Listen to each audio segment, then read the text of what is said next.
என்னைக்காவது லஞ்ச் பாக்ஸுக்கு டிஃப்ரெண்டா ஏதாவது செய்யணும்னு யோசிக்கிறீங்கன்னா கண்டிப்பா இந்த ரெசிபியை ட்ரை பண்ணி பாருங்க. அவ்வளோ டேஸ்டா இருக்கும் இந்த ரெசிபி. இந்த ரெசிபி பண்றதுக்கு ஒரு சின்ன பாத்திரத்துல கடலை எண்ணெய், கொஞ்சமா கடுகு, கடலை உளுத்தம் பருப்பு போட்டு பொரிஞ்சதுக்கு அப்புறம் ஒரு சின்ன சைஸ்ல உள்ள அனியன், உப்பு, கொஞ்சமா இஞ்சி பூண்டு பேஸ்ட் போட்டு நல்லா வதக்கிக்கோங்க.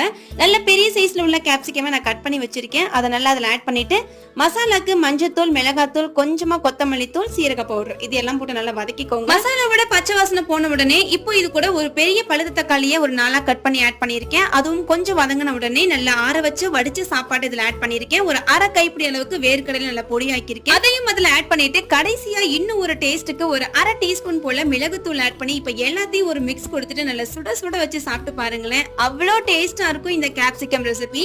லஞ்ச் பாக்ஸ்க்குலாம் உங்க குழந்தைங்களுக்கு செஞ்சு கொடுங்க. கண்டிப்பா இந்த ரெசிபியை அகைன் கேட்பாங்க. அவ்வளவுதான், கண்டிப்பா ரெசிபியை ட்ரை பண்ணி பாருங்க. இந்த மாதிரி ரெகுலரான வீடியோக்கு மறக்காம சப்ஸ்கிரைப் பண்ணி சப்போர்ட் பண்ணுங்க. பை.